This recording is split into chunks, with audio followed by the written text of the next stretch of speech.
In New York, Paloma is showing a house for rent to a potential client. She uses flowery language to embellish the qualities of the building and indirectly flirts by showing off her legs and cleavage. At the end of the tour, she claims she has several people interested in this house, so the man agrees to take the deal and immediately transfers the money. He also invites her to dinner, and Paloma accepts.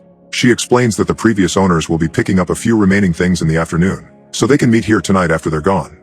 That night, the man arrives with a bottle of wine, ready for the date. However, another guy opens the door and reveals he lives there with no intention of selling or renting. He never heard of Paloma either. The client immediately calls her, but the number no longer exists. It turns out Paloma is a scammer. She shows houses and apartments that she doesn't own to rich people who don't ask many questions, gets the first payment, and then disappears. She uses a different phone number, name, wig, and even accent each time so she never gets caught. At a bar, Paloma meets with her girlfriend Smith and they get naughty against the wall to celebrate another successful scam. Later at home, they do it again in the pool. Smith says "I love you," but Paloma only replies "same."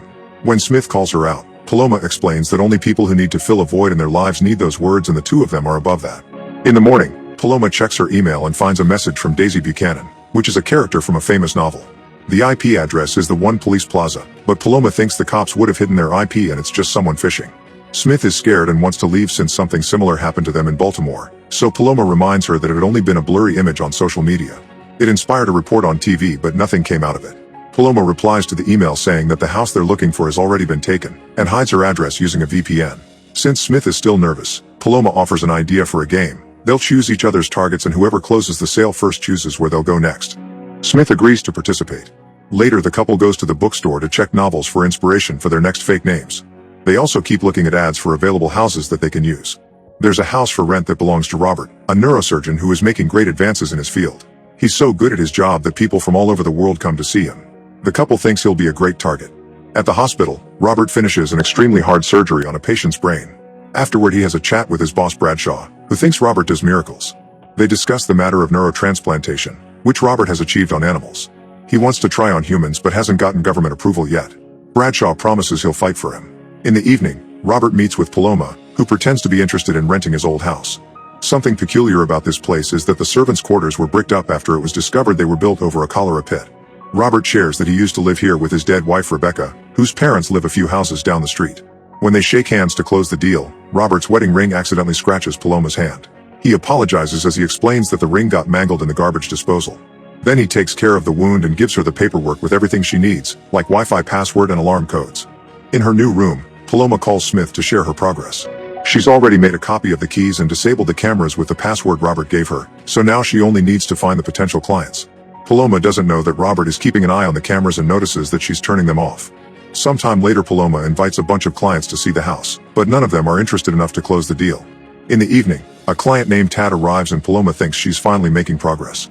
She invites him to the living room, where she forgot to turn off a security camera. Soon Robert gets an alert of multiple people there.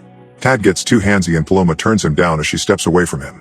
He doesn't take no for an answer and steps closer to grab her by the hair, which causes her wig to come off. Paloma pushes him and tries to escape, but Tad grabs her by the neck and holds her against the wall to start touching her. After some struggle, Paloma manages to push him off again and falls to the floor. Tad grabs a knife and holds it against her neck as he tries to take advantage of her. All this is seen by Robert on the camera, so he immediately leaves his office. Meanwhile, Paloma kicks the attacker and causes him to hit his head on the table. When she tries to run away, he grabs her leg and makes her fall again before slashing her neck. At the same time, his wound is bleeding heavily, so he starts feeling dizzy. After he slashes Paloma again, Robert appears behind him and injects a sedative into his neck. Paloma tries to stand up, only to pass out as well. At the police station, detectives Diane and Crace are studying the case of the mysterious woman who has been scamming people all over New York. They have no information on her except that she uses names from literary characters. Diane confirms she sent the email and asks Crace to search every recent listing on popular house sites with names from novels. When Paloma finally wakes up, she finds herself in a hospital room. Robert checks on her and explains that he had to give her 10 units of blood. Then he pulls out the business card he found in her pocket, which has her fake name and classifies her as a realtor. He now knows she's a scammer and proceeds to scold her, saying she should use her intelligence to help others. After sedating her again, he stitches the wound on her neck. That night, Paloma wakes up and disconnects all the machines to escape, only to discover that the door is locked. When she checks the window, she finds a brick wall blocking it.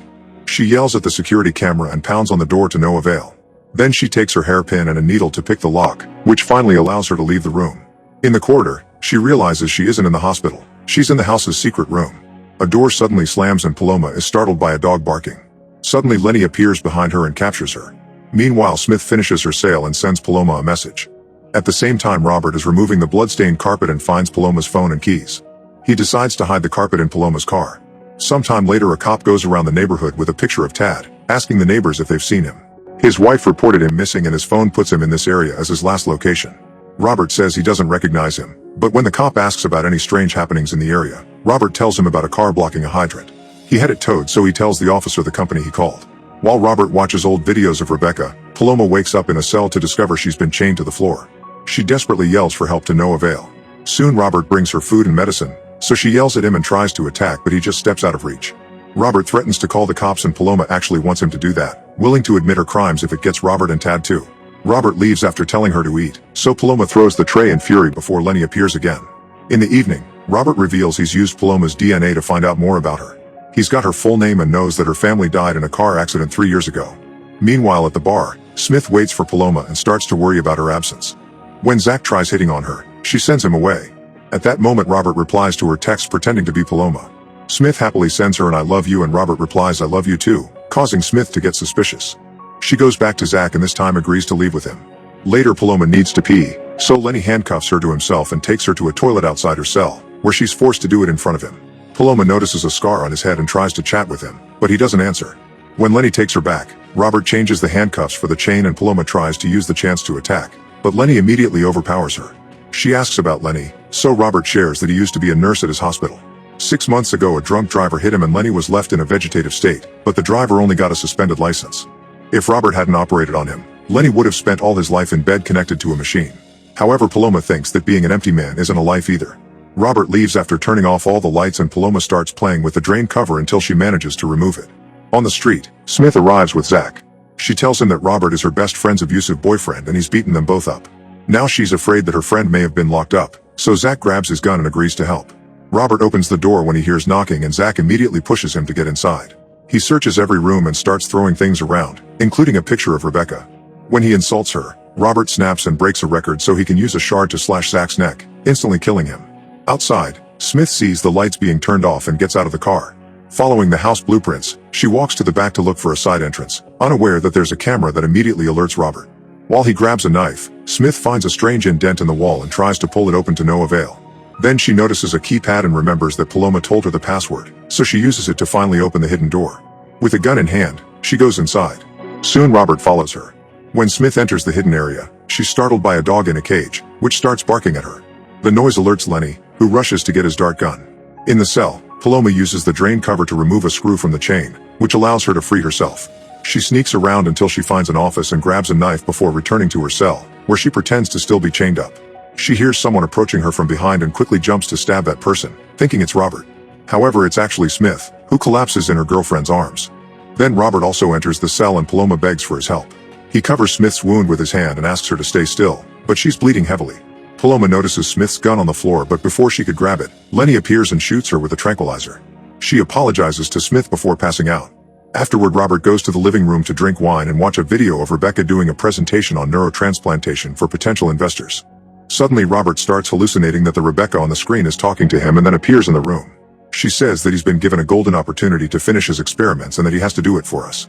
At the police station, Grace and Diane finally find Paloma's ad for Robert's house and notice the literary name, so they decide to check the place out. When Paloma wakes up, she's chained again and Smith is gone. She looks into the other room and discovers that Robert and Lenny are getting an unconscious Smith ready for surgery.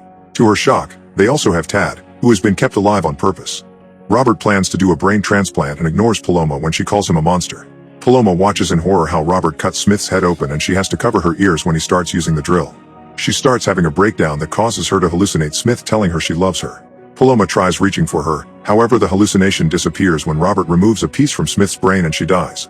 A desperate Paloma tries to make him see reason, but it's too late. Robert puts a piece of Smith's brain into Tad's head and wakes him up. At first, Tad has some difficulty moving, but soon he gains enough control of his body to leave the stretcher and enter the cell. He falls on his knees in front of Paloma and mentions Baltimore, revealing it's actually Smith's brain controlling the body. Paloma tells her she loves her and Smith replies same for further confirmation. As Paloma apologizes, the body squirms and Tad comes out to insult her. Paloma pushes him off and Robert rushes to bring him out of the cell. Paloma furiously yells at him, promising he'll kill him. Tad's body is struggling with having two minds in his head, so he lunges toward the wall. His exposed brain is crushed by the bricks, so he falls dead. At that moment, Robert's camera alerts him of Diane's and Crace at his front door. Robert screams in frustration and tells Lenny to get Paloma ready before he runs out. Seconds later, Robert appears outside all cleaned up with his dog, pretending he's just coming back from his walk. He lets the detectives inside and Diane notices all the cameras. When she asks to see the footage, Robert explains his tenants like turning them off but agrees to give them the little footage he has. Then Diane shows him the ad with his house, so he tells her that he didn't post it. He admits he had a guest recently and mentions the other fake Paloma used, which is also a literary character.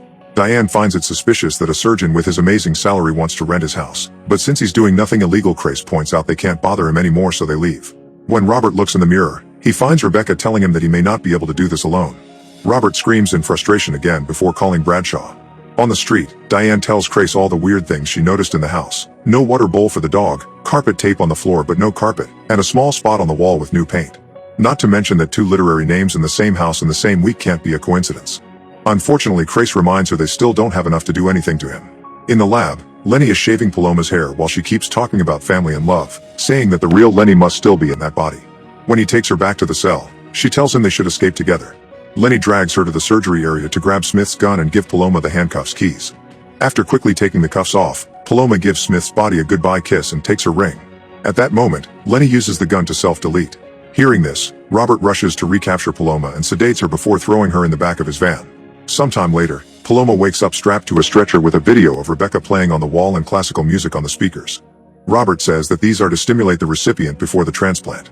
At the police station, Crace and Diane are watching Robert's footage of the front door camera. Nobody appears on it, but Diane points out that it rained on Monday yet there's nothing wet on the screen. This means Robert messed with the footage. For the next few hours, Paloma can't move her body at all and she's forced to watch all the videos. Eventually Robert comes back with another body. It's Rebecca, who isn't actually dead. She's in a coma because of a degenerative brain disease and Robert has been keeping her alive for years. Rebecca and Paloma have the same blood type, so Robert will do the surgery. Paloma has a breakdown and says she hopes he ends up like Tad. With Paloma still awake, Robert cuts open her head. At first she laughs, but that changes into screaming when Robert gets the drill. Moments later Bradshaw arrives to see the results of the experiment. Paloma begs for help, but Bradshaw is disgusted by all the lines Robert has crossed and steps out of the room. When Bradshaw wonders how many people were killed for this, Robert swears this is the first one. He points out that Paloma is a scammer that nobody will miss and this experiment could save millions of people, but Bradshaw knows that he's only doing it for Rebecca and calls it playing God. Refusing to be part of this, Bradshaw leaves. In the car, Bradshaw tries calling 911. However, Robert appears next to him and stabs him. In the police station, Crace and Diane learn that Robert's neighbors heard a gunshot last night. Between this and the fake footage, they have enough for a warrant. When Robert returns to the lab, he finds the stretcher empty. Suddenly Paloma tries to attack him from behind and Robert pushes her off, but she still manages to slash his chest with a scalpel before he captures her and puts her back on the stretcher. Afterward, Robert washes up to get ready for the surgery. He keeps thinking about Rebecca and screaming in front of the mirror. On the street, Crace and Diane surround the building with a SWAT team. They bring down the front door and Diane goes inside, but they find nothing. Crace goes around the back and finds the other entrance, so he tells the team to follow him. Meanwhile, Robert cuts off a big part of Rebecca's brain. Then he does the same to Paloma and proceeds to do the transplant. By the time the cops reach the surgery area, they find a bunch of bodies but no sight of Robert or Rebecca. A few houses down the street, Robert is hiding in Rebecca's parents' home. Eventually Rebecca wakes up and Robert is happy to finally see his wife conscious and sane. Sometime later, Robert is helping Rebecca move again. She wonders who the body used to belong to, so he just says that the donor didn't survive the procedure. Months later, Robert and Rebecca are happily living in a cabin near the woods. Suddenly Rebecca slashes Robert's neck, revealing that Paloma has been in charge the whole time and only pretended until she was fully recovered to get her revenge. She puts on Smith's ring again and smokes while she enjoys watching Robert bleed to death. Make sure to subscribe and turn on notifications so you can watch more videos like this. Thanks for watching.